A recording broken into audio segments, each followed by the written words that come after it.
Welcome to a brand new segment by Socially Desi. This is the Hustle Lounge.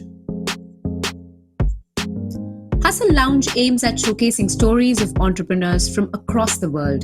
The idea is to bring narratives that speak of real hustles that every founder has to go through to start and also run one's business.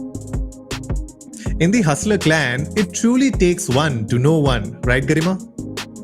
Absolutely, Anurag. Thank you, everyone, for tuning in today. Expect life lessons, hacks, and some real learnings and stories of entrepreneurs from world over.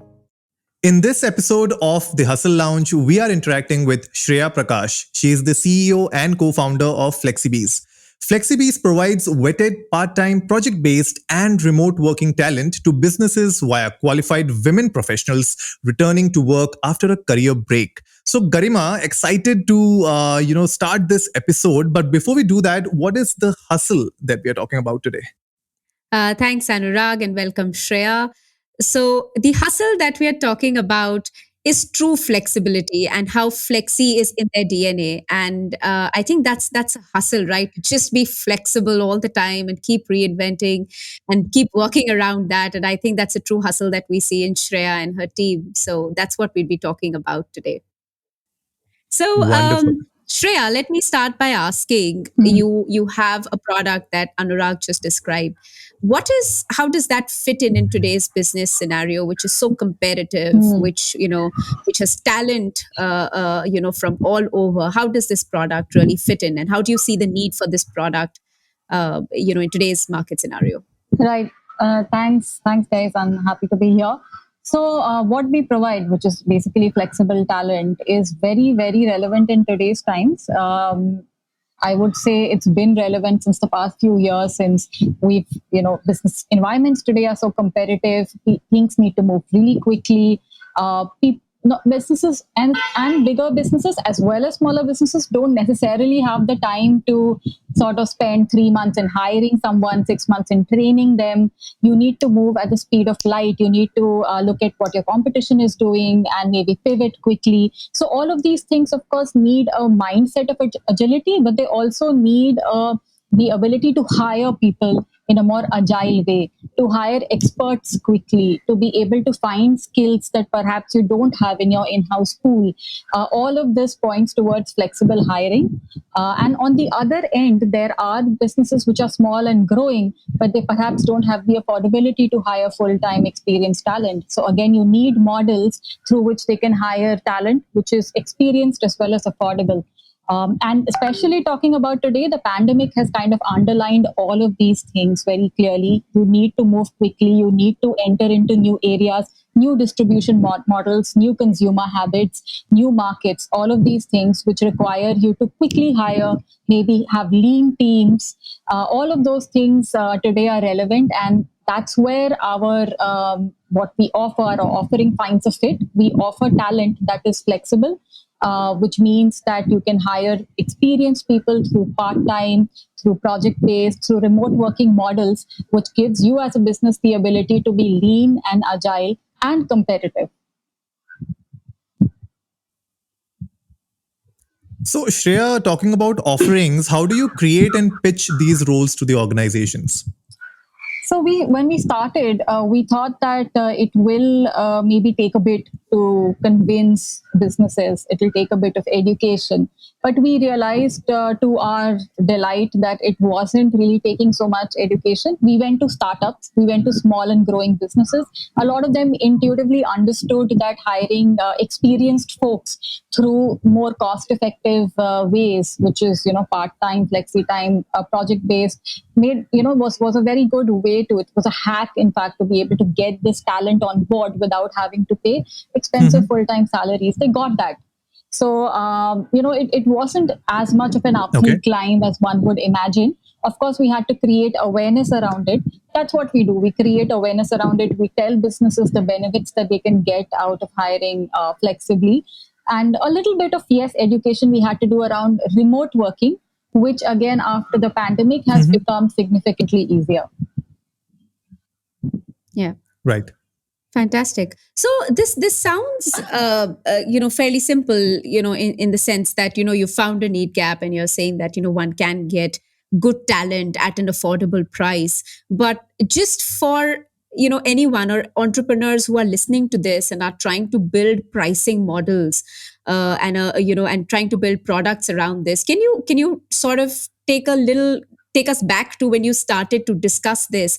How do you find that right balance between putting a price to a certain talent, or maintaining sort of a balance between quality and price? Mm. Are there some tools, or could you take us through steps you had to go through to say that how do I basically strike that balance between good quality and price, in which both parties, it's a win-win for both the client and the provider in this case?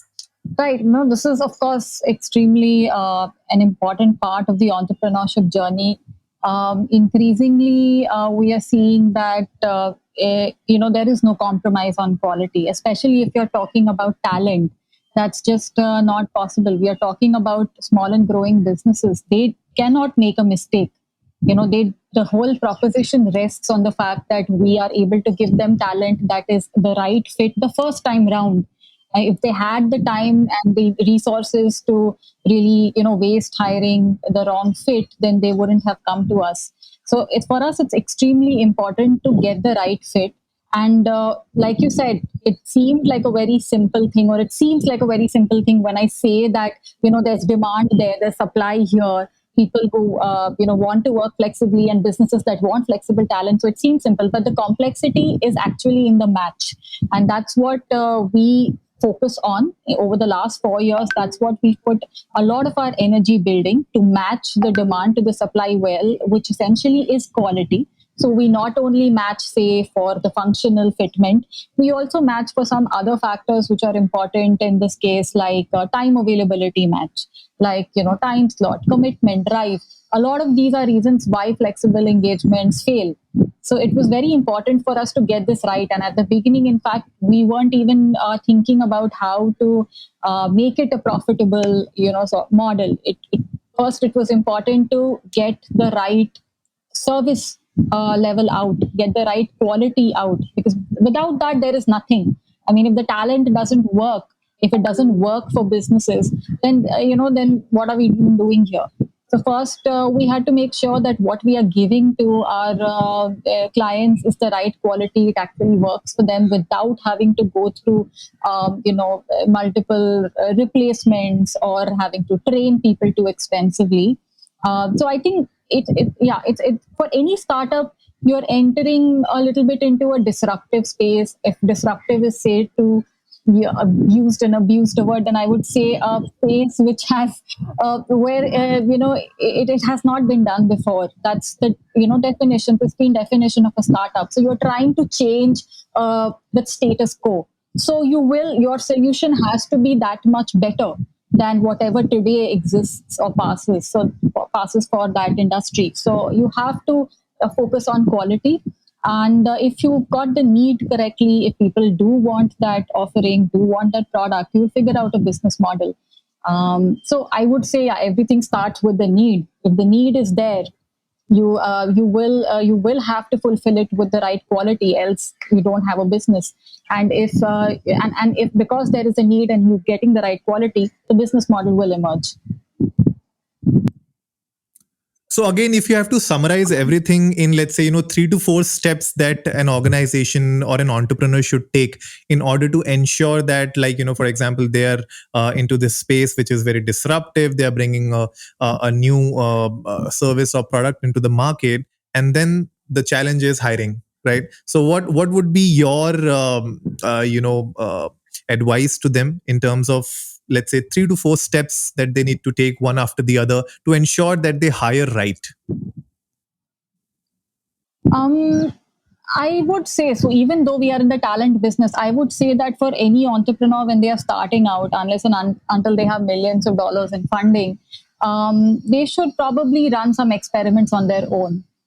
It doesn't make sense to say build a palace without having actually built a roof, or build the 4 walls and build a roof, and to see if this structure withstands what it's meant to. So it's important to MVP, what we call in the startup world, to build a minimal viable product and to see if it works. Then maybe start hiring for skills that you will need, complementary skills for where you want to take the company. So a lot of people actually come to us and say, for example, that we want to hire a content person, we want to hire a digital marketing person who can do paid. So then we tell them that why don't you first try out a few content routes yourself? Maybe hire a graphic designer if you don't have design skills. Then after that, maybe the next step would be to hire a content strategist or a content marketer. And then once you figured out some of the organic, then maybe perhaps you can get into paid. And hire a digital marketer. So it's important to not just hire a team because it sounds very glamorous and amazing to have 5 people working for you, but to do it step by step. Yeah. Wonderful. I think that's so true. I mean, I also meet people, who are ready to jump onto the inorganic ways of doing marketing. They would want their ads to be everywhere, but who's going to create those ads is a different thing. But you need to have your aesthetics, your brand first in front of you, have the design language in front of you, and then go ahead with doing all the other activities. So I mean, a great point there. Following to this, I think in the last couple of years we have seen the emergence of remote work, and this is something which is gonna stay for a longer period of time. In fact, a lot of the corporates are moving to a very hybrid, a big hybrid model. Some of the organizations have totally gone remote, and you and your organization were, I think, 100% remote since the beginning. So from your founders to your teams, everyone was working remotely. What were the challenges, if you have to lay down a few of them for us today? We didn't have too many challenges actually. So, like I said, we three in the co-founding team itself were in different cities, countries. In fact, I was in India, and eventually 2 of my co-founders ended up being in Singapore. But the thing is, life में ऐसा बहुत कम होता है. It happens very rarely that you want to do something badly, and you have people around you who you like who also want to do that thing. Everybody is in the same mindset, everybody is at the same place in life, and the fact that it happened to me and to us, the three of us, it is nothing short of a miracle that we three felt strongly about the same thing. We wanted to leave our jobs and do this thing. So it was a very small thing in the scheme of things. It's an entrepreneurship journey is so deep. It has to have so many levels of matching, if I were to use that word. The fact that we weren't in the same country or city, it never occurred to us as such a huge problem. It occurred to others, so we would always hear at that time that, oh, how are you going to make it work? But it never seemed to us to be such a big obstacle. We were friends, we understood each other, we had the intent if there were any challenges, which honestly can happen even if you're living in the same house, right? People, sleep in the same beds as their, spouses, and there are still problems. So if there are any challenges, then we had the intent to work those out. Geography never played a role. So and because we were always in that mindset, we built everything in our company, the same way. So we never saw being remote as a liability. We always saw it as something that could enable us to hire people from geographies that nobody was hiring talent from. So our best salesperson that we hired at that time, and till date one of the best sales professionals, she was in Vishakhapatnam at that point. Such a great professional, great person, but there weren't too many opportunities for her then. Because we were open to hiring remotely, we immediately hired her. So we always saw it as something that liberated us instead of constrained us, and we built the company that way. So if you were to ask me what are the challenges, say, that brick and mortar companies would face when moving to remote, they would face the challenge of, say, communication. You need to communicate more. whether it is your goals, visions, or whether it is simple things like an update. You need to be consciously communicating, create those channels. A new joinee joins, comes and starts working with you. You need to make sure they have people around them they can quickly go to when they have a doubt, which all happens much more naturally, say, in a brick and mortar company. But because we were always this way, we created systems for it without having to think too much about it.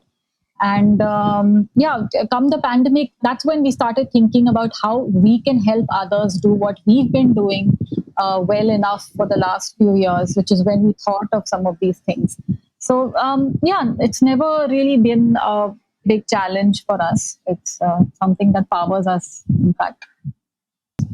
Fantastic. So, I mean, it's really interesting because in the last sort of 2 years in the pandemic, I think a lot of companies have been forced to Yeah. understand that trust is key, and like trust has Mhm. become the new currency today, right? Even for the Yeah. employees. And God are the days you wanted someone right under. Your nose to do things, and people were so Mhm. used to it, and there was insecurity at both levels. Even there were people who would say that if I have to work at home, I'm not able to. I have to be in that office environment, and all these things were very, very sort of widely spoken about. And a lot of companies are investing, as I understand, a lot of big corporates are investing in terms of technology that can monitor, or dashboards, or processes, and some kind of Mhm. standardization. So, do you use some of those? Do you have for instance, these processes in place, or dashboards, or any kind of tech support which can Mhm. enable the whole ecosystem of remote working? We do have a few things. So we have good reporting structures where the function sort of is leans into it. So say sales, for example, there is a reporting structure needed in sales. There are trackers and reviews and things like that. But say for a function like marketing, the same level of reporting may not be needed. So we actually do what is needed for the function. In marketing, for example, we have a drumbeat meeting, say, every week, and we sort of go through how our campaigns have been doing and some of those things. So whatever the function needs, we have those trackers and reporting mechanisms. But yes, trust is at the very, it's at the core of how we work. So for us, a majority of our team also works part time. We hire from our own pool, which is majority returning mothers, and a lot of our team works part time. A lot of my sales team works part time, and I have never found myself curious about whether my team started working, or at what point they stopped working. So I would say that too much technology is actually, it erodes that trust. It erodes the relationship. So if you want to install something that at any given point in time can monitor whether your people are working or not, I mean, a that erodes that relationship, and b, if somebody wants to sort of find a way around it, they'll find a way around it. So technology is at this point not a match for human ingenuity. So I would say that hiring the right people, and then giving them the right, say, tools to perform, and then leaving them to perform it. Of course, having the right tracking mechanisms to figure out where they are facing challenges, if there is something better you can do, or any issues of non-performance. So those things are important. But I really don't, yeah, we don't over track or over monitor. In fact, I would say we would under monitor. We don't believe in monitoring whether people are working or not. We're all adults over here. People are in charge of their own, working day. Yeah. So well said, Shreya, in terms of what's the point of creating a system where you're breaking the very ethos of it, which is trust, right?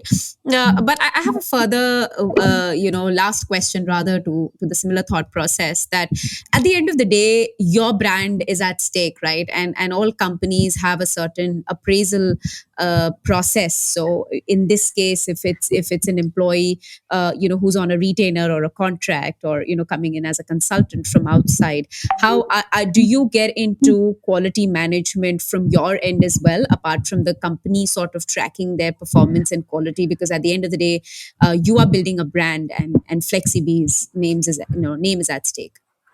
Right, right. So we take complete onus of the quality of the talent. So if there is, first of all, we do what we do to ensure that the Hmm. talent we are giving the company is vetted through multiple different steps. And that we actually put in a lot of effort. It's a business cost, but it's at this, like I said, at the center of what we do, the vetting of the talent. So we do that. So that itself is how we manifest our commitment to the quality of the talent. And then even after that, we keep a line of communication open with both ends, but especially with the talent as well, in case they need any hand holding, coaching, anything else that they may need. And what that allows us to do is also to then be able to intervene. If at all there is a problem, then we are better sort of aware of what it is that's been going on, and we are able to then maybe coach the talent or maybe the client, as the case may be, much more in a much more informed way. And then finally, if at all nothing else has worked, and in the remote possibility Hmm. of it not working, we replace the talent. So these are the few things that we do to ensure that, or to show that we have the ownership of talent. What we don't take ownership of is the work itself. So we don't do that, because a lot of what a lot of the talent that we are placing are in the knowledge economy. These are people Yep. who will work best. The work will be best served if they are in direct Right. contact with the client. They are working together with the client. So we Absolutely. don't have the ownership of the work, but we have complete ownership of the talent.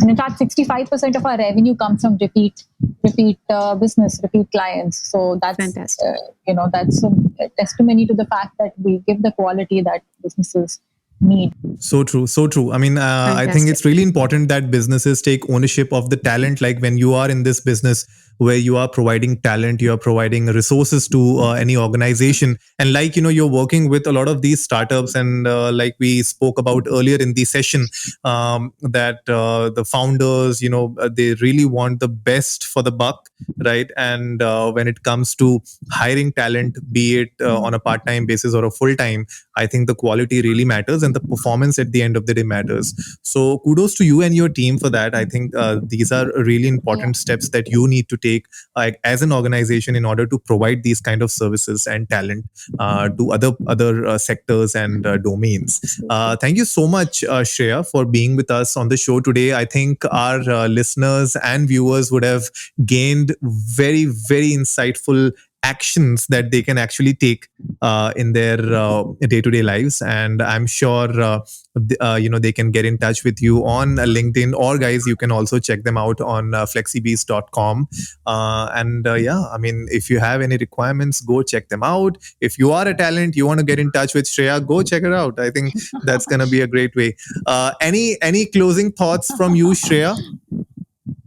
Thank you.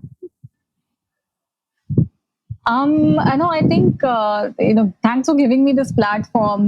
We are very committed to helping businesses like ourselves, which are small, growing businesses, who who for whom the difference between talent, which is good and experienced and good at what they do, and somebody who's not, is so immense. It's so immense. It can make such a huge difference to their growth, to their numbers for that year, for the next quarter.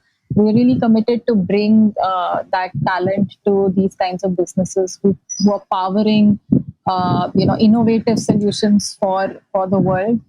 And of course, our journey started with helping qualified women get back to work. It's a huge waste of potential, and then conversely, it's a big it's a fount of talent that is currently lying untapped in India specifically, but in many parts of the world. And we want to make sure that while there is a war for talent going on, such a great pool doesn't go untapped. True. Yeah. Fantastic. Yeah, I think that's a great case study, not only for, I would say, even for corporates to learn, to understand the flexibility at work can really bring out more productivity. And there are so many people just talking about it as to, in the last few months, how the same resources have been far more productive than they have ever been. So fantastic on sort of noticing that early on and giving such a great platform to good talent. And all the best to you and your team. And we hope to interact with you again soon, Shreya. Thank you. Thank you so much. I had a great time. So, guys, thank you all for tuning in today. Please do reach out to us at hustlelounge@sociallydesi.com for any suggestions, feedback, and collaborations that you may have in mind. See you next Tuesday and keep hustling.